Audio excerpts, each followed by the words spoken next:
Short and sweet. Chrystia Freeland is a well-respected journalist, author, and very recently a very active politician. She was born in Peace River, Alberta, and has lived in many parts of the world, including Ukraine and Russia. Her formal education includes Harvard University, St. Anthony's College at Oxford, and also the United World College of the Adriatic at the University of Oxford as well. Deputy editor of the Globe and Mail. She's also held various positions at the Financial Times, ranging from the Moscow bureau chief to the U.S. Managing editor. She's a self-proclaimed Ukrainian activist, and she's written extensively in various articles and a couple of books.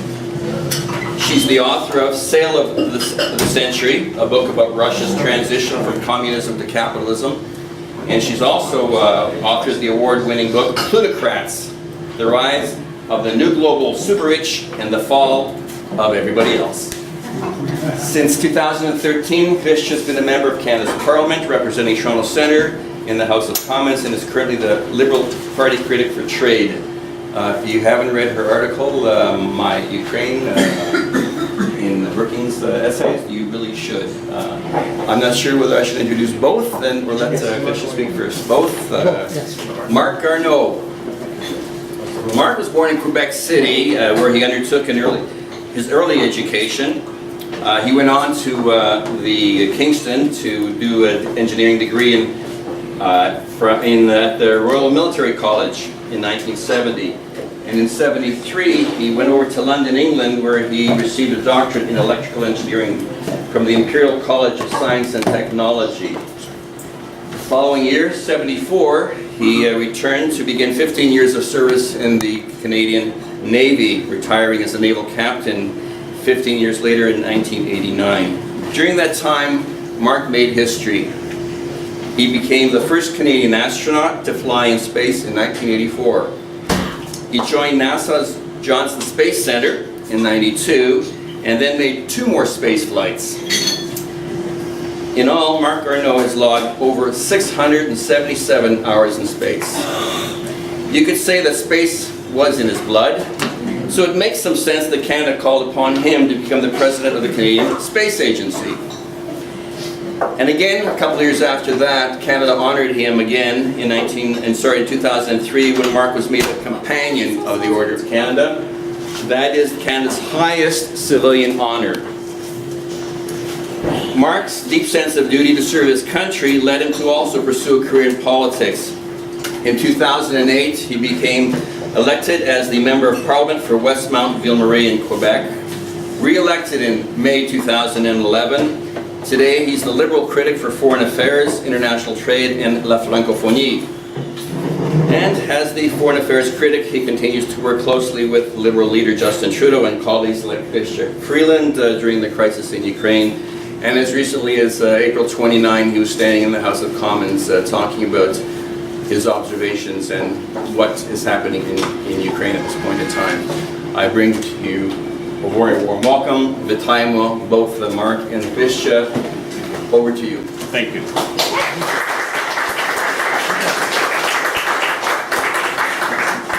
Дякую вам дуже приємно мені тут бути сьогодні вечором. And I'm glad our timing is perfect because my aunt Larissa Blavatsky has just arrived. I didn't want to start without Larissa. Larissa, I know, is known to everyone in the Hromada, and in addition to being a very distinguished Canadian diplomat with a long career of service, including in Ukraine, Larissa now supplies my home away from home in Ottawa. And every night we have a cup of tea at the end of the day and discuss parliamentary affairs. So, дякую дуже, Larissa.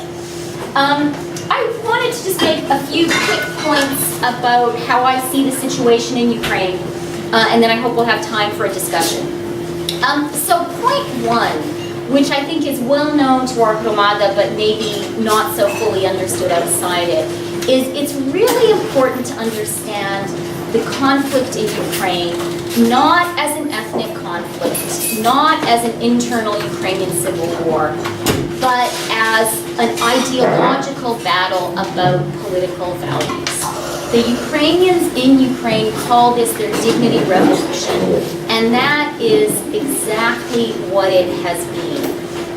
It's an accident of history and geography that this internal Ukrainian struggle for democracy has sort of metastasized into this geopolitical fight with Russia. I emphasize that because I think there is a very powerful sort of Russian propaganda effort to frame the struggle in precisely the opposite way, to see this as an internal Ukrainian war between so-called Russians and Ukrainians inside Ukraine.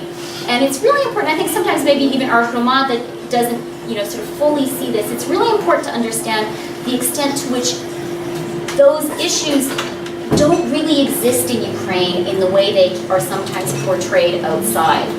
Ukraine is a truly bilingual country. People who have lived and worked there know in Parliament the debates are conducted in Ukrainian and in Russian without translation, because the assumption is, and the reality is, everybody understands both languages. On television, you have interviews where one person is speaking Russian, one person is speaking Ukrainian, again, because everybody understands both. A little sort of anecdote I'd like to tell to illustrate this sort of, really really fluid linguistic situation is to point out that Petro Poroshenko, and I asked him this myself to confirm it, he did not start speaking Ukrainian until 1996, when he was elected president of Ukraine. This is the post-Maidan president of Ukraine. And the language in his home is Russian. His wife doesn't really speak Ukrainian, she understands it. So the linguistic situation is much more fluid than is usually depicted. I think that Russians don't even really appreciate how fluid it is, because Russians who come from Russia into Ukraine, they don't understand Ukrainian. And so they feel a kind of level of enmity which just isn't there. I wanted just to give some illustration of this reality. I just wanted to cite a little bit of polling data, just again because it is helpful for people to have these facts at your fingertips to counter some of the more stereotypical depictions of Ukraine. So this is polling data which was done by the Cave International Institute of Sociology. This is a very internationally respected polling center. And they did it in April of last year, so after the Maidan, before the election, before the presidential election, after the invasion of Crimea, but before the real war in the Donbass had started. And in polling that they did in the south and east of Ukraine, in the so-called Novorossiya, in the most Russian-speaking areas of Ukraine, 76.8% of respondents were opposed to the seizure of government buildings by the separatists. Only 11.7% supported. I'm emphasizing, this is in the south and the east. This is not Halachina, this is not Kyiv. Nearly 70% were opposed to unification with Russia, and only 15.4% were in favor. Again, this is the east and the south. 87.7% said Ukraine should decide its own internal affairs, including its constitutional structure, entirely on its own, without interference of any outside powers, particularly Russia. And then an interesting point, 71.5% said the rights of Russian speakers were not under any threat in Ukraine. What's also interesting, and I have observed in traveling to Ukraine, I'm sure other people who have been traveling to Ukraine will have found, and the polling data confirms, is what I have observed is since the Russian invasion, it has actually paradoxically served as a unifying force in Ukraine. And it has shifted the attitudes, particularly Kyiv and Lviv were already very strongly united around the idea of a political Ukrainian identity. But since the invasion, you've seen a real shift, especially in the south and the east, towards embracing this notion of a political Ukrainian identity people were rallying around. And so to give you, again, just a few data points, this is from, and by the way, also a growing hostility towards Russia, which wasn't there before. I mean, Ukrainians are very practical people in the same way that we as Canadians might sometimes resent the bigness of the United States. We understand we need a working relationship with America. And I've always found Ukrainians to be like that. This struggle has really shifted things in Ukraine. So this is from that same Cave Institute of Sociology polling data. And this is polling that they did both before the Maidan and after about attitudes towards Russia. So between September 2013 and February 2015, they asked people, what is your attitude towards Russia? Is it positive or negative? In September 2013, just before the Maidan started, 88% of Ukrainians had a positive attitude towards Russia. Ukrainians wanted to have a good relationship. By February of 2015, that had fallen to 34%. So I have a lot of Ukrainian friends who will say to me that sort of the irony is, they say that Yanukovych built Ukrainian democracy because it was built in opposition to him, and that Putin is building Ukrainian national identity because it is being built in opposition to him. And although, that's sort of almost horrible to say those words, there's some truth to it. What's interesting is the breakdown in those attitudes. Not surprisingly, Western Ukraine has gone down to the most negative attitude towards Russia. But even in Western Ukraine, September 2013, 75% said, yes, I have a positive attitude towards Russia. By February of this year, that was down to 15%. Here's what's really interesting. In Eastern Ukraine, so, they can't do polling right now in the Donbass itself, but all those Eastern Oblasti, in September 2013, 96% said they had a positive attitude towards Russia. By February 2015, that had fallen to 55%. So there's a real shift across the country. That's one point I wanted to talk about. A second issue that I think is really important to understand is the extent to which, and this is my own personal view, I'm happy to have a debate about it, I really see from Putin and the Kremlin the motivation being around the danger of the Ukrainian demonstration effect. The fear that the Kremlin has, where there is, a Yanukovych-style authoritarian kleptocracy, the fear that a successful, democratic, prosperous, rule of law Ukraine will give the Russians some ideas. And, this is something, whenever I talk to Russian Democrats, and there are still a few, and in some ways these are the people I feel the most sorry for, they say, that's what Putin is scared of. And this is sort of the irony for Putin, that the more he claims a Russian kinship with Ukraine, the more Ukraine becomes dangerous for him. Because the more he says to Russians, hey, Ukrainians and Russians are the same, and Russians look across the border and see Ukrainians actually willing to die for democracy, then this notion that somehow Russia is genetically predisposed to always live under the iron boot, it doesn't work so well. And I think it's important to bear that motivation in mind, and also really important, and I think this is something that we as a Hromada can do, we as a country can do, to create space and create a dialogue with those Russian Democrats who are still there. They are being relentlessly squeezed in Russia. These are people who really need support. A lot of them are fleeing to Ukraine. Most of my Russian journalist friends from the 90s are now working in Ukraine. And these are people who I think we need to be listening to, building contacts with, supporting. Third point that I wanted to make, and people who've been working directly with the Ukrainian government will make this more eloquently than I will. But, it's easy to despair about the state of Ukraine. My view as someone who has been, I first visited Ukraine in 1980. I actually was a student at Kyiv University between 88 and 89. This Ukrainian government is so much better than any government Ukraine has ever had. I would probably say in its millennial history. No, these guys are not angels. Yes, they face many challenges, but they're really very good. And, the fact that they did something like put Natalie Yuresko, an American, as Minister of Finance, for one thing, she's terrific. But what you're also saying as Poroshenko And as the Rada, in doing that, is you're saying, I'm not going to let the Ministry of Finance be my corrupt bank account for me and my friends. I'm officially and openly cutting myself off from those sources of revenue reform.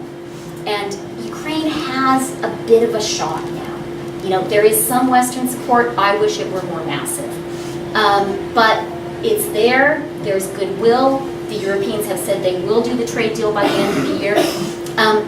There is an opportunity, and if Ukraine can get through that, I think there is a really, you know, I think that's the most important thing, much more important than specific border issues. If the economy can start to grow, if you can start to end this corrupt kleptocracy and start having real opportunities, that's going to be what brings people together and makes, you know, being Ukrainian and being part of the Ukrainian project be something that Ukrainians really want.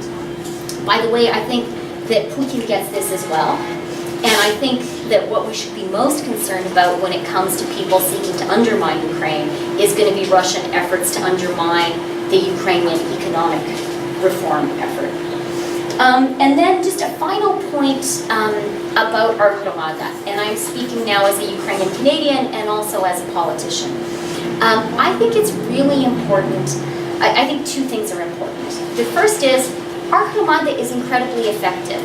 And now speaking as a politician, I just want to say thank you to all the activists in the Hromada who do such a great job of making the voices of Ukrainian Canadians heard. I mean, we pay attention. I'm Ukrainian, so I always was going to be sympathetic to Ukraine. But it's been interesting for me and kind of really great to see the extent to which MPs from all parties, like, they know they need to care about Ukraine. That's a great thing. But the second thing I would say is, I think it's really important for us not to let the Ukraine issue be ghettoized, and not to let policy towards Ukraine be framed as the special, unique, you know, sort of boutique interest of the Ukrainian Canadian community and of Ukrainian Canadian voters. That is a path to nowhere for us. It's really important for us as people who know Ukraine best, and I think can advocate for it most effectively, to have a deep understanding of what's happening in Ukraine, and to talk about the value of supporting Ukrainian democracy for a successful Europe and for a successful international order. Ukraine it's not just Ukrainian voters who should care about Ukraine, it's anyone who cares about a peaceful world. So those are my kind of introductory thoughts. I'm sure that Marc, who by the way has been working incredibly hard on a zillion foreign policy files, but really specifically devoting a huge amount of work to Ukraine. I've been very impressed at his level of knowledge and very grateful for it, and his sort of bringing it up and pushing the issue in the caucus, and I'll be here to hear his comments. Thank you.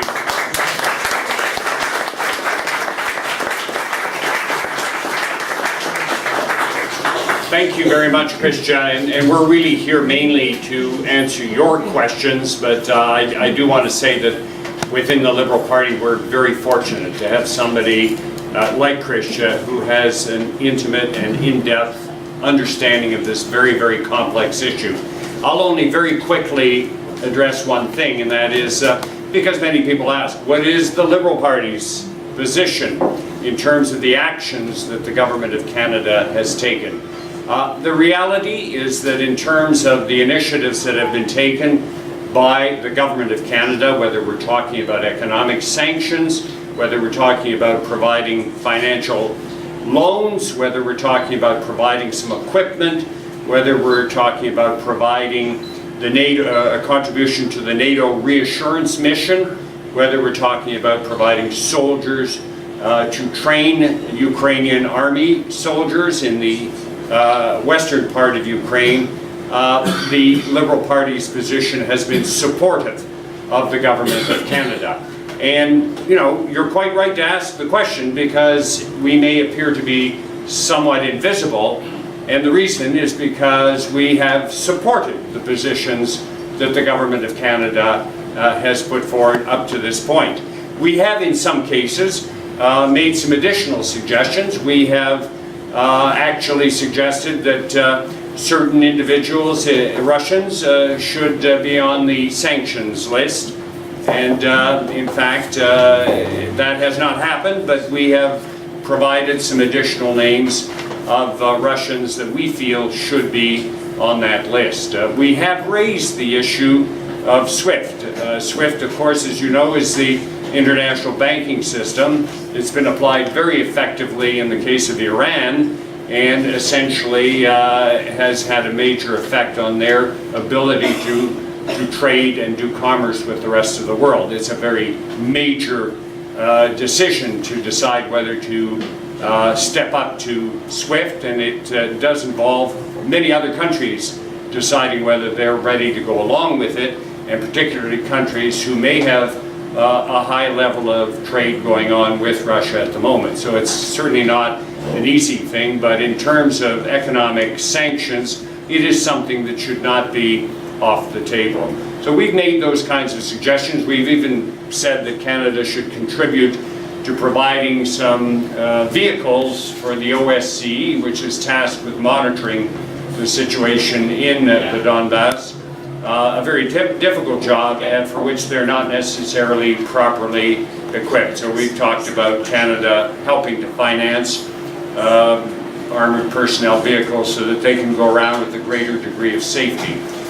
These are relatively small differences between our parties, but I just wanted you to know that the Liberal Party position has been very much along the lines of the position taken by the Conservative government.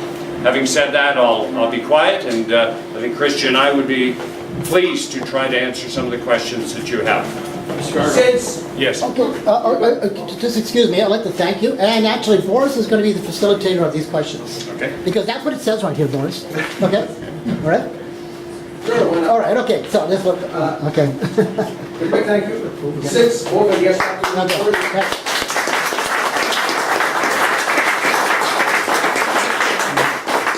we'd like to thank you very quickly. First of all, we have to mention the historic element of this occasion. It's the first time in 15 years we've had more than one MP speaking to us. We have to thank Mr. Garneau, who convinced Ms. Freeland to come along and speak to us. And who invited me, so thank you very much for that. Exactly. The second historical element, this is the first time one of our speakers has given us a homework assignment. All of you received the email asking you to read the article in the Brookings essay, Mr. Freeland. Have a look at it, read it, look at the margins on the right, with the maps on the data of people's opinion, political activities and so forth. Really worthwhile having a look at. And now to the core of the issue. We have to thank, I think as a community, the Liberal Party of Canada in general, because the first person to stand up in December of 2013 and suggest and urge the government to aid Ukraine was Ralph Goodale, Yes, Liberal right. member from Canada. Since then, as Mr. Garneau listed, the Liberal Party has both supported the government's actions and pushed the government to take further actions, especially when it comes to sanctions against people like Chrystia and senior members of Putin's elite. So for that, for your continual support, we thank you. And lastly, we have to thank you for rushing like mad from Parliament Hill, running into a sweaty pub basement, and taking the time to speak to us and then answer questions in a few minutes. For all of that, thank you very much. Thank you.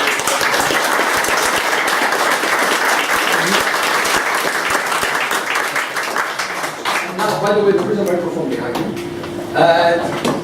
If you want to take all the questions, or do you want us to? Oh, why don't you? Yeah. Yeah. Go ahead. Somebody raises their hand. Hands up, questions, run. Mr. Garneau, Ms. Freeland, one of the issues which the West Stand up, please. one of the issues which the West has not really dealt with is either lethal defensive or offensive weapons. Putin is sending tons of ammunition. They get Ukrainian positions despite Minsk 2 are being shelled every day. There's at least one Ukrainian killed on the average, dozen on average. They're getting pasted to death. When is the West going to have either lethal offensive or defensive weapons? And what is the position of the Liberal Party on that point? I'll start and then maybe Mark. Sure. I was going to say correct me, but I hope you No. won't need to. Actually, and I'll just talk, you guys can hear me, right? Yeah. So, look, The issue of supplying defensive arms to Ukraine is something we are actively debating in our caucus. We have been talking about it, and the government, I know, is also actively debating it. We were immediately supportive of the Canadian military trainers in Ukraine.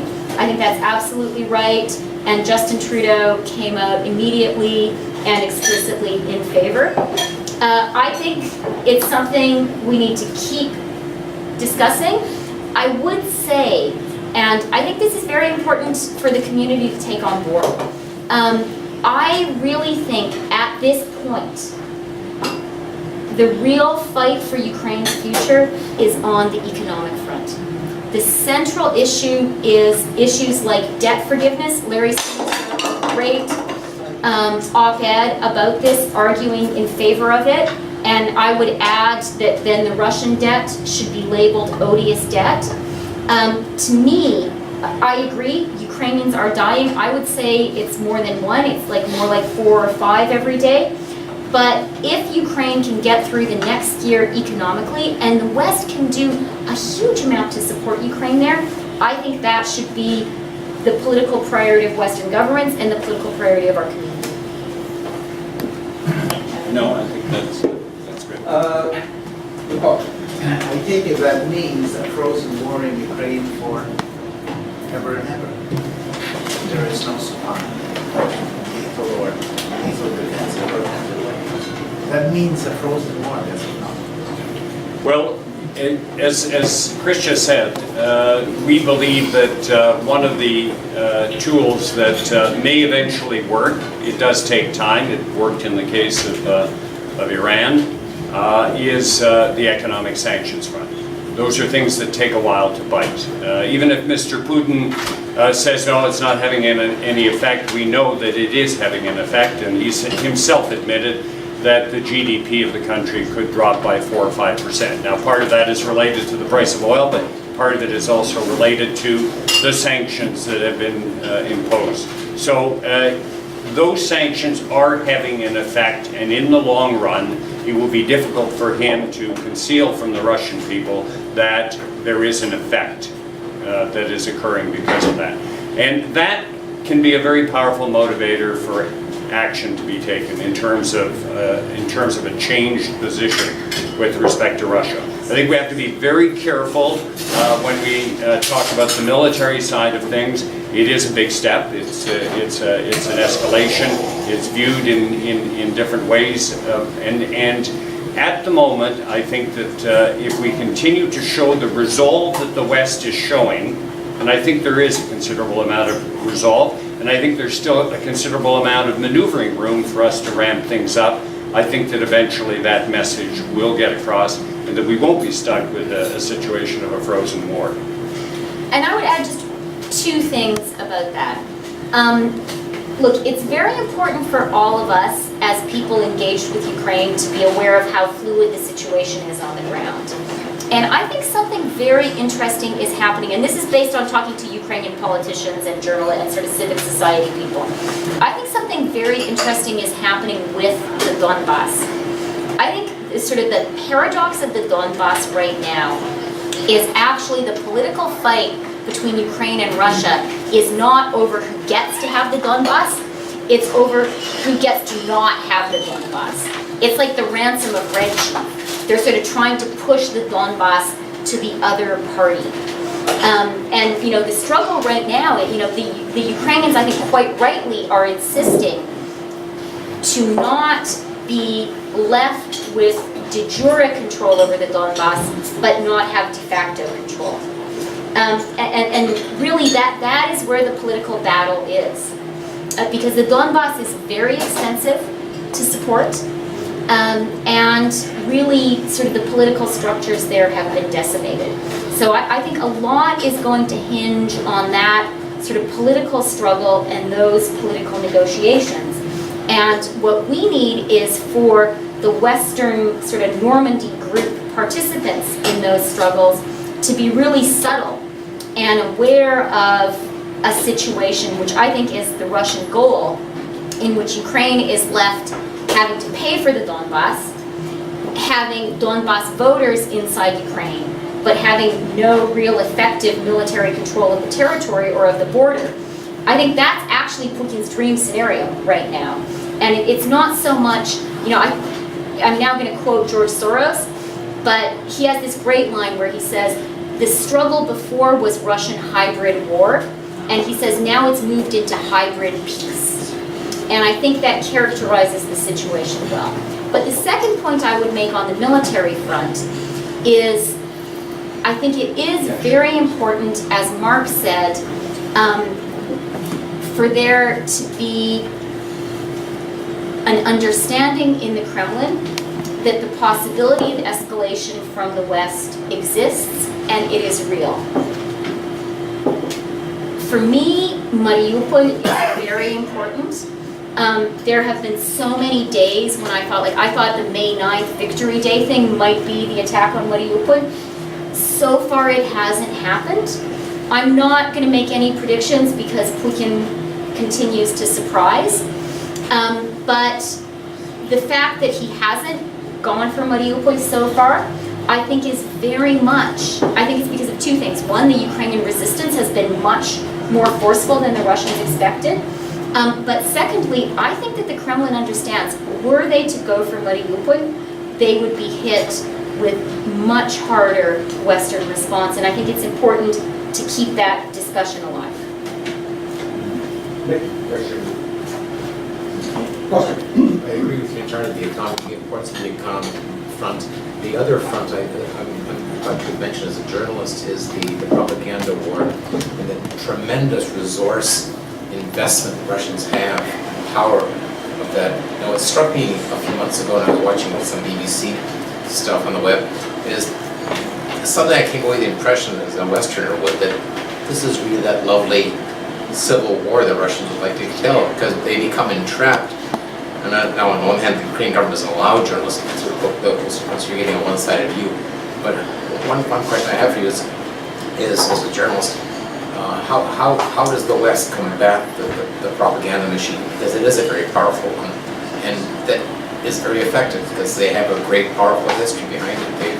They have a proven track record. I mean, people who know the system know where it's coming from, but lots of people don't know the system and buy it, hook, line, and sinker. I think it's a great question, and I really agree. I gave a talk last week during our break week in Washington at CSIS, Center for Strategic and International Studies, and there were lots of kind of State Department and Pentagon people there, and this was one of their chief concerns. They describe it as the weaponization of information. How do we combat it? Well, for one thing, I think we do need to, and money will be an issue, get back into, you know, the Radio Free Europe age. You know, that was really useful, and I think there does need to be some Western government-funded sources of information, and we should be investing in that. Some of the Western embassies are doing a good job. Canada at NATO is really effective. But I think that there needs to be a much more concerted effort, partly for Western publics, but also for Russian-speaking audiences in the former Soviet Union.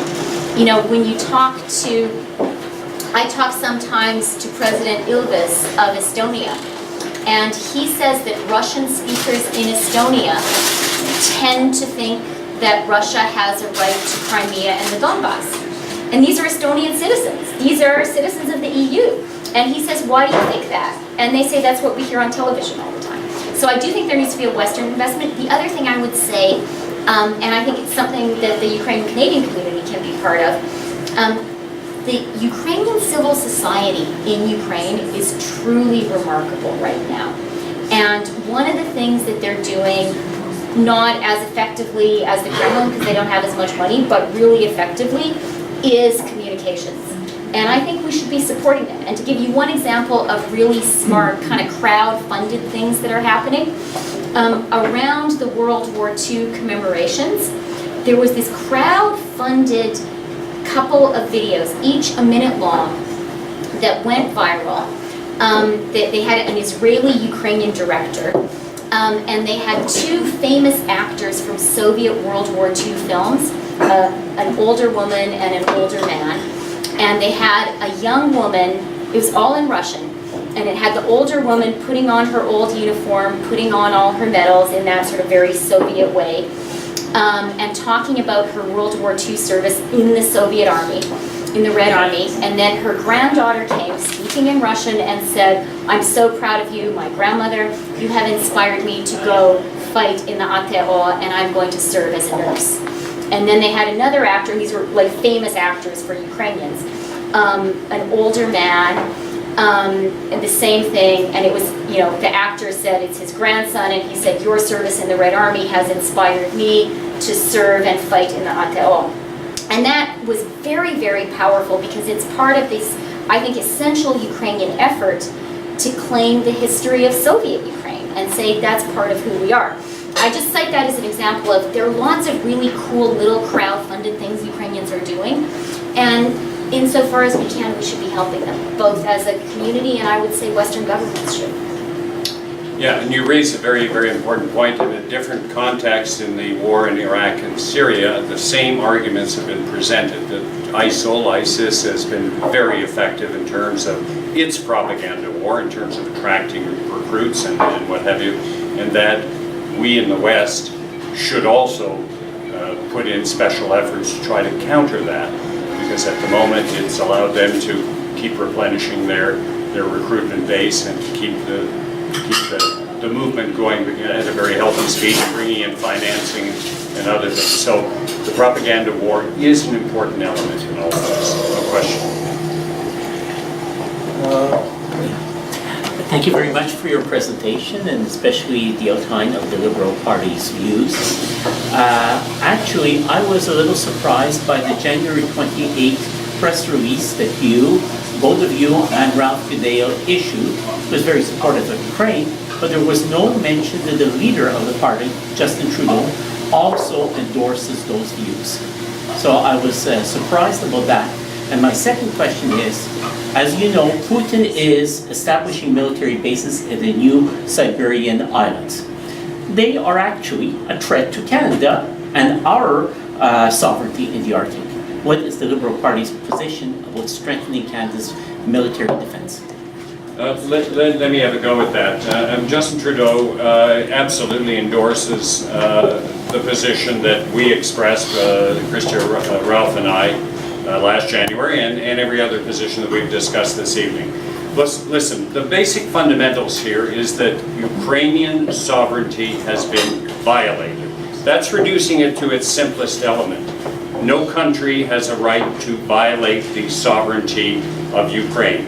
We've seen it in Crimea, we're seeing it in the eastern part of Ukraine. That is unacceptable to a country like Canada, which believes very strongly that Ukraine must be free to choose its destiny. That's the fundamental driver behind this whole thing. Mr. Putin, in the north, in the Arctic, as many countries are jockeying for position because of the possibility of vast resources, are posturing. There's no question about that. And Canada Mr. Harper has gone up every summer for the last 9 summers. And I hate to tell you this, but he's made a huge number of promises, many of which have disappeared completely, some of which have been delayed, and some of which have been accomplished. But it's been more smoke and mirrors, I'm going to be political here for a second, than actual results. So Canada, if it wishes to assert its sovereignty in the Arctic, is going to have to do more than what is happening at the moment. I want to say one thing though. The big factor that is going to ultimately decide who owns what part of the Arctic is the work that's going on at the moment to chart where the undersea plateaus extend into that region. I think that international consensus will ultimately say, well, if this part of the shelf from Canada extends to here, then that will be Canadian, and similarly for the Americans because of Alaska and the Danes and the Russians. I think ultimately that will be the determining factor with respect to who owns that. Now, if that is not respected, then we have a different ballgame. But I think at the moment, what is happening is a great deal of posturing. I'm ex-military, as has been happening for the better part of 60 years, when the Cold War started and the bear bombers started to fly over Canada or the Arctic regions. That is, unfortunately, a sideshow, in my opinion. I don't think that we should get ourselves too worked up about that. I think ultimately we'll discover what an international court decides belongs to each of the countries who have ambitions in the Arctic. The big question will be then, will it be respected? We won't know until that happens. And I totally agree with Marc's eloquent description of Arctic policy. I just want to reinforce his point about Justin Trudeau and the Liberal Party. And just to say two things.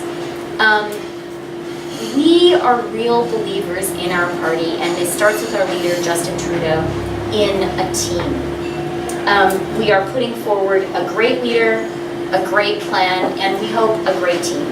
And in working with him now, for some time, we've really experienced, he has trust in his team. Marc is our foreign policy critic. Ralph Goodale is deputy leader. I'm international trade critic and co-chair of the Economic Advisory Council. We're senior members of the team. We're not freelancing when we put out statements on Ukraine. These are collectively agreed. We sometimes argue over every single word. These are Liberal Party policies. And it's important, for people to get that. And, frankly, when we say something, we're careful. We're careful and we're speaking for the party, and we understand that. And the second thing I would say is, Mr. Trudeau is very disciplined in terms of focusing as our leader on what is core to our message. And for him, the core message right now is the economy. So the Canadian economy. So that's where his focus is. He had a great meeting with Ukrainian community leaders in Toronto. I don't think anyone who was here Taras was there. I don't think Marc was there, Ralph Goodale was there, I was there, and he was very direct and explicit in terms of where his position is. Hi. Boris just tapped me on the shoulder because Chrystia has to go to the airport pretty soon. We could do one more question. One more question? Okay. I have to be at my kid's school tomorrow morning, All right, so this I'm man catching the has to be last right flight there. to So, okay. The question I have is recently we all received, I guess, a memo saying that former Prime Minister Chrystia had a discussion with Putin, supposedly backroom, whatever. Could you enlighten us as to what the position is, and so that you can focus our attention on the right things? I will say, and Chrystia may have a different comment to make, that Jean Chrétien, of course, is a former head of state. He gets to walk on the world stage, and he gets to sort of meet with current and former heads of state. He's very actively engaged in that, and despite the fact that he's about 80 years old, he's still 100% firing on all cylinders, and is still a very wise man. And so he went to Russia, and he had the opportunity to meet with Mr. Putin. What he spoke to Mr. Putin about is basically what he has the right to as a former head of state to discuss matters. Next week he's going to Wales and meeting with about a larger group of former heads of states. These are people who want to discuss the world situation and possibly even influence it. But those are things that he can do because he is a former head of state. He doesn't have to ask permission from anybody, and he decided to do it because of his status as somebody who was the Prime Minister of Canada for 10 years. We're not privy to those conversations. These are things that he's doing as a private citizen. But I don't want you to read into it that this was something that the Liberal Party proposed or that the government proposed. This is Mr. Chrétien acting as a private citizen by virtue of his past. Do you want to? Yeah, no, Marc is exactly right. And, that's the prerogative of former heads of state. or former prime ministers. I just wanted to say 2 closing thoughts. The first is, and I really see, our Hromada as very important advocates for Ukraine in Canada. It's so important for me as a Canadian politician, but also just as a Canadian, that we not allow this issue to become purely a Ukrainian-Canadian issue. That kind of ghettoization is bad for our community and it's bad for Ukraine. Something that I have noticed is a temptation of many Canadians who happen not to be Ukrainian is to see Ukraine through the prism of Canada.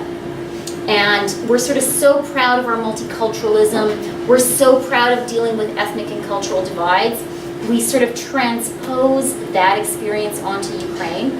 That's not what's happening in Ukraine. Ukraine, this is really 1989. This is really Ukraine's version of Solidarność or the Velvet Revolution. This is inside Ukraine about the Dignity Revolution, and in terms of international relations, about sovereignty, as Marc said so eloquently. And I think it's important for our community to explain that. And not, because I think the Russian propaganda effort is very cunningly directed at not having that be the story. And then the final thing I just wanted to say,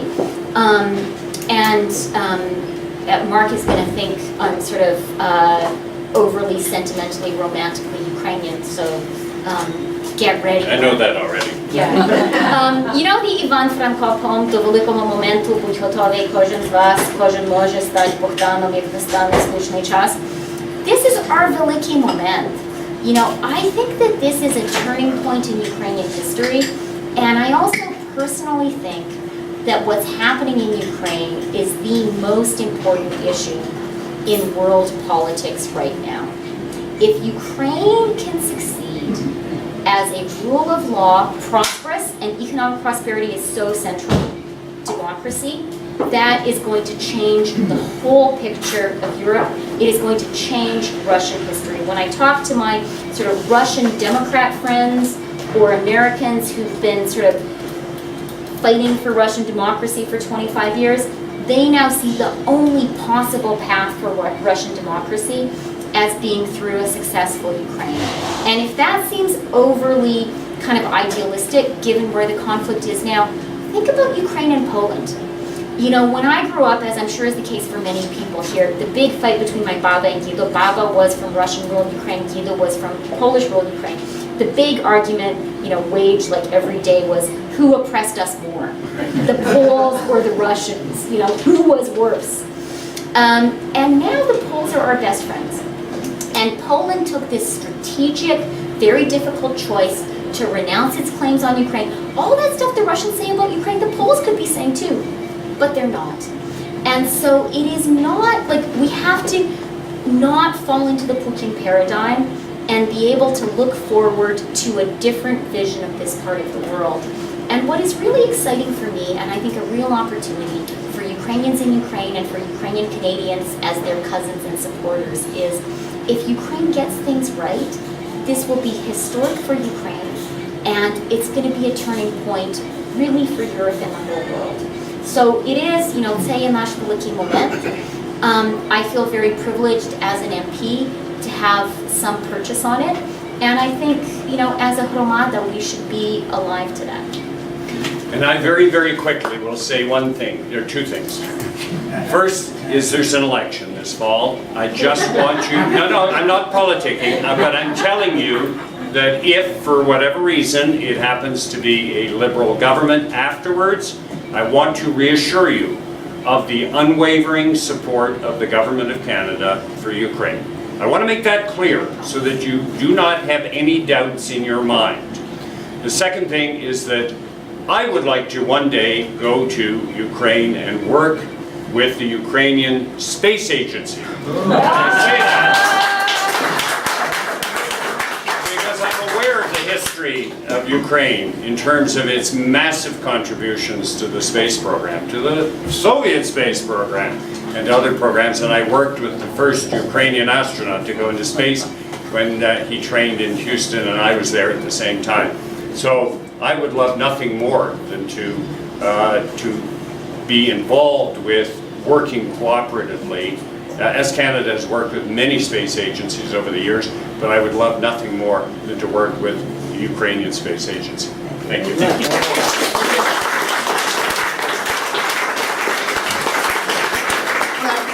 Speaking of social media, notice this thing here, camera, video camera. UCPBA Ottawa, we've been videotaping a lot of the demonstrations, a lot of the events over the years. It goes on YouTube, it goes on our UCPBA page. Actually, and Lada Roslicki in Kiev right now asked that we make a link to the YouTube posting of this event tonight, so they'll make use of that in Ukraine as well. See, that's how. Dobry вечір. That's what we need to do. We need to counter a lot of the Russian propaganda on social media by doing it ourselves. And don't feel that you can't make an impact. Every little thing we do is noticed, right? You noticed, you told us that, okay.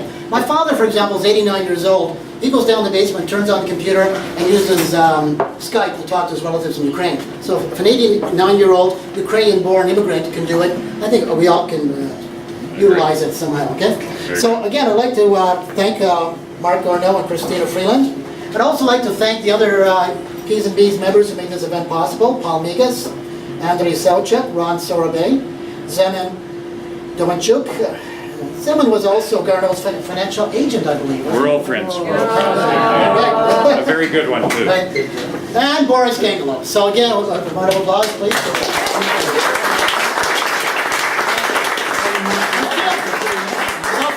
Stay around. That patio's for our youth. You want to open the doors and walk outside? Yep, go ahead. Probably.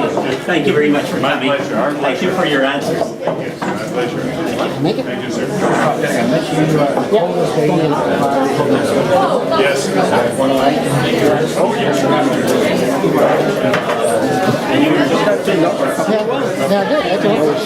But you know, politics, they don't have 15 minutes after. Good event. Yeah. Nicely done.